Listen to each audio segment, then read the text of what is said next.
Good morning to all of you. कैसे हैं आप सभी? मैं रेनू एक बार फिर से आपका स्वागत करती हूँ आपके अपने यूट्यूब चैनल स्टडी फॉर विद्या पर।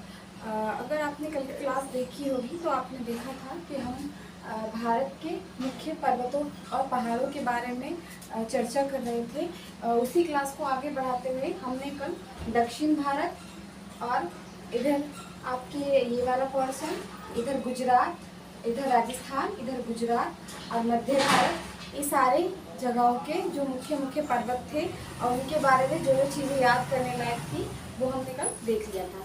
आज हमारा जो बचा था, बाकी बच गया था, वो पूर्वोत्तर में और जैसा कि कश्मीर में उत्तर की तरफ जितने भी इम्पोर्टेंट पर्वत हैं वो हमारे कल बच गए थे, तो उन्हीं के बारे में चर्चा करेंगे। क्लास को आगे बढ़ाते हुए हम देखते हैं कि पूर्वोत्तर भारत में और उत्तर भारत में मतलब कि कश्मीर में कितने इम्पोर्टेंट पर्वत हैं।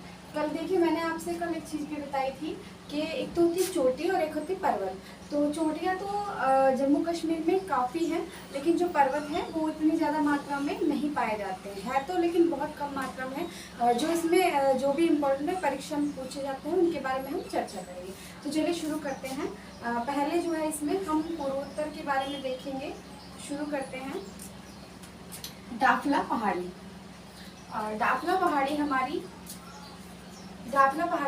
आसाम और अरुणाचल प्रदेश की सीमा पर है। हिमालय पर्वत की श्रृंखलाओं में है। ब्रह्मपुत्र नदी और उसकी सहायक नदियों के बीच में देखिए डाफला पहाड़ी।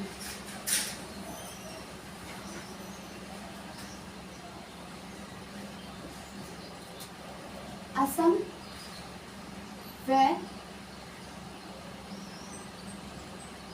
अरुणाचल प्रदेश में स्थित है। डाफला पहाड़ी असम व अरुणाचल प्रदेश में स्थित है। इसकी ये वाली जो पहाड़ियां हैं ये ब्रह्मपुत्र नदी और इसकी सहायक नदियों के बीच में स्थित है। आप जानते हैं कि यहाँ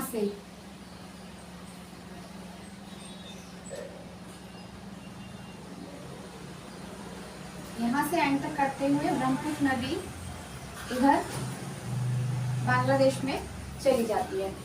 जो ब्रह्मपुत्र नदी है वो कहाँ से भारत में एंटर करती है? अरुणाचल प्रदेश में यांग दाप दर्रे के पास में जो ब्रह्मपुत्र नदी है वो भारत में प्रवेश करती है। इसके बाद जो हमारी ये तो हमने देखा था डाफला की पहाड़ियाँ। इसमें और जो इम्पोर्टेंट है वो है कि इन पहाड़ियों के पास में बहुत सी मतलब इम्पोर्टेंट औषधियाँ पाई जाती है। डाफला पहाड़ी के पास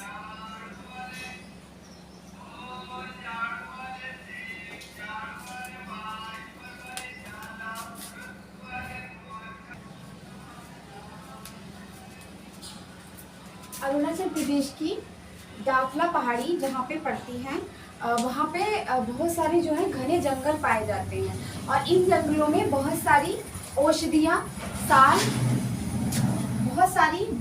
कई प्रकार की औषधियाँ विशाल आदि के वृक्ष बड़ी मात्रा में पाए जाते हैं। ये पूछा नहीं जाता लेकिन ऐसे थोड़े नॉलेज के लिए पता होना चाहिए कि मतलब यहाँ का जो एरिया है वो किस तरह का। इसके बाद आता है मिश्मी की पहाड़ियाँ। जो मिश्मी की पहाड़ियाँ हैं ये भी अरुणाचल प्रदेश में पड़ती हैं। मिश्मी की पहाड़ियाँ भी अरुणाचल प्रदेश में पड़ती हैं।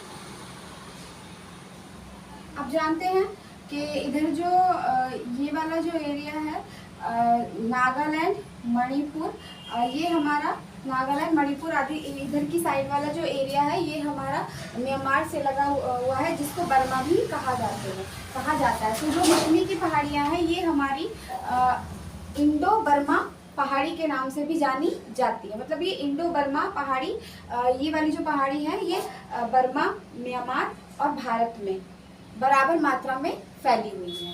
इसके अलावा जो मिश्मी पहाड़ियां हैं, यह पूर्वांचल की मिश्मी पहाड़ी, पूर्वांचल की सबसे ऊंची पहाड़ी भी कही जाती है। यहाँ पे भी बहुत प्रकार के वन पाए जाते हैं, लेकिन यहाँ पर जाना वर्जित है, क्योंकि इस वाली पहाड़ियों का आधा जो पोर्शन है वो म्यांमार में, जिसे बर्मा भी कहा जाता है, और आधा भारत में पड़ता है। इसके बाद आती है हमारी नागा हिल्स, जो कहाँ पे है? नागालैंड में। नागा हिल्स हमारी कहाँ पर है? नागालैंड में।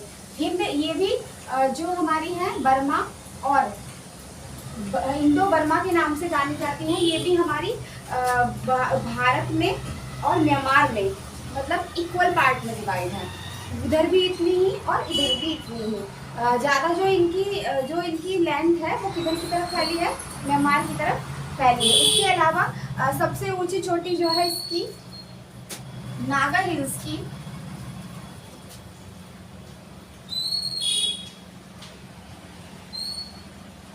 नागा हिल्स की सबसे ऊंची चोटी सारामती है। नागा हिल्स की सबसे ऊंची चोटी कौन सी है? सारामती है। यहाँ पर इस पर्वत के आसपास नागा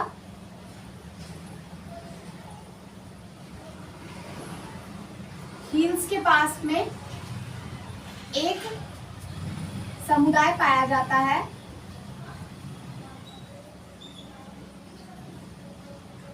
जिसको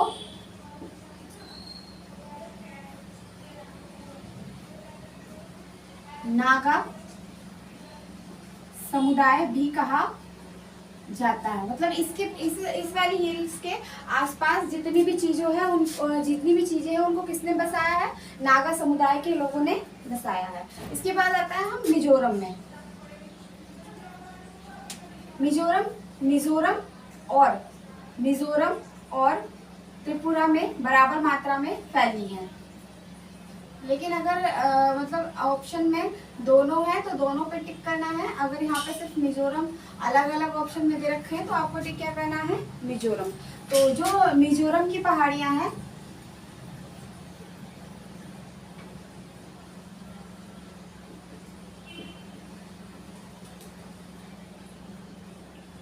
मिजोरम की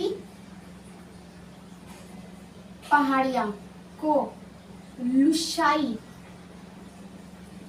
की पहाड़ी भी कहा जाता है। मिजोरम की पहाड़ियों को लुशाई की पहाड़ियां भी कहा जाता है। इसकी जो सबसे ऊंची चोटी है वो है the blue mountain. Mizoram hills की सबसे ऊंची चोटी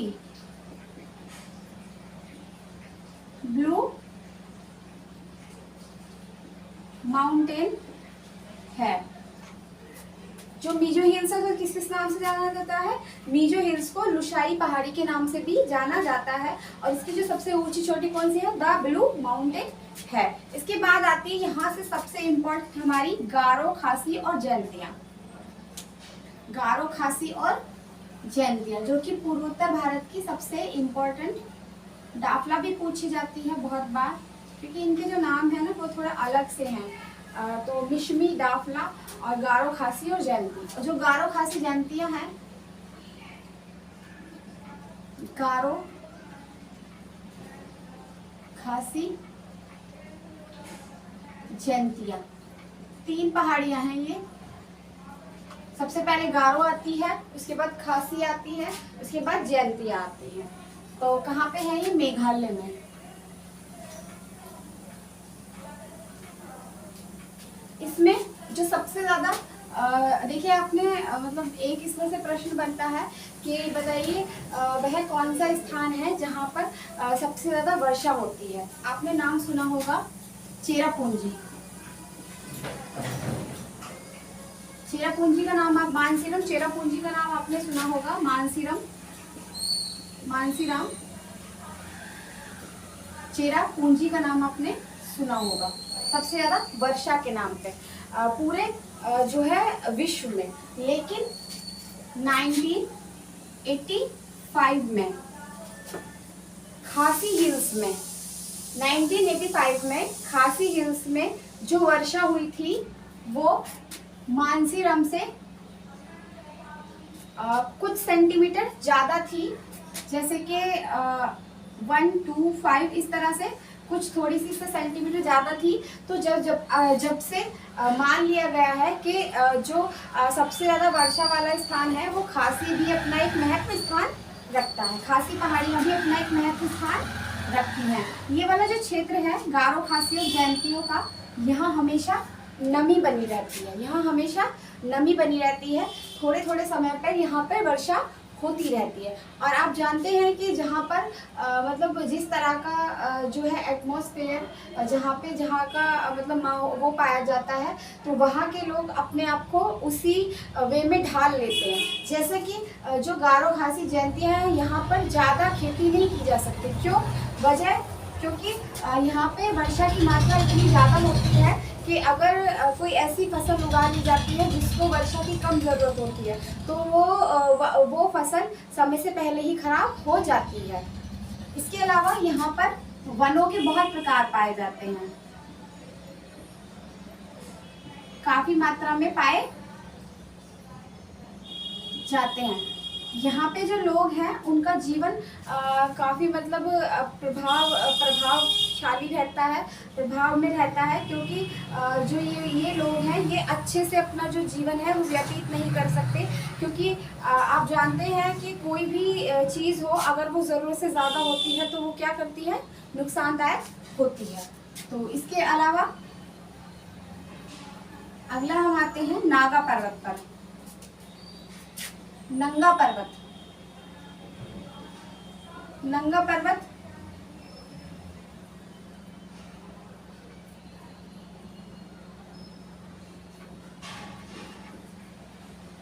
उत्तराखंड में पड़ता है।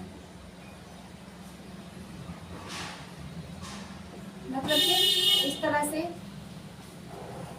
कुछ इसका जो भाग है वो उत्तराखंड में और कुछ इसका जो भाग है इधर जम्मू कश्मीर में भी पड़ता है।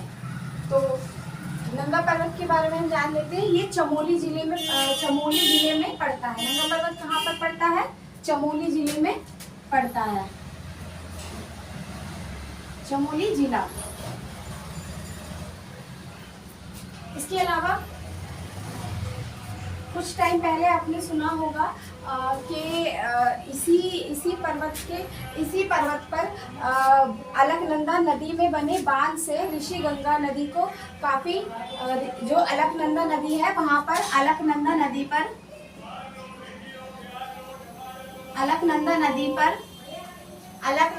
पर एक बांध बना है, ऋषि गंगा बांध, जिस